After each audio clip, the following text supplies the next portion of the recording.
ગાંધીધામમાં ડિમોલિશનની કામગીરી શરૂ કરી દેવાય છે। ગેરકાયદેસર બાંધકામ પર હવે બુલડોઝર ફરી વળ્યું છે।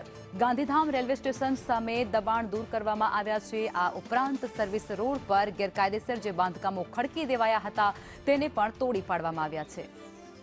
અલ્પેશ જોડાઈ ચૂક્યા છે વધુ વિગતો સાથે। અલ્પેશ, ગાંધીધામમાં મહાનગરપાલિકાનું બુલડોઝર અત્યારે ચાલી રહ્યું છે। ચોક્કસથી ગાંધીધામ મહાનગરપાલિકા બન્યા બાદ જે પણ દબાણો હતા તેમના સામે કાર્યવાહી કરવામાં આવી છે। ગાંધીધામ મહાનગરપાલિકા દ્વારા આજે પણ દબાણ હટાવવાની કામગીરી હાથ ધરવામાં આવી છે।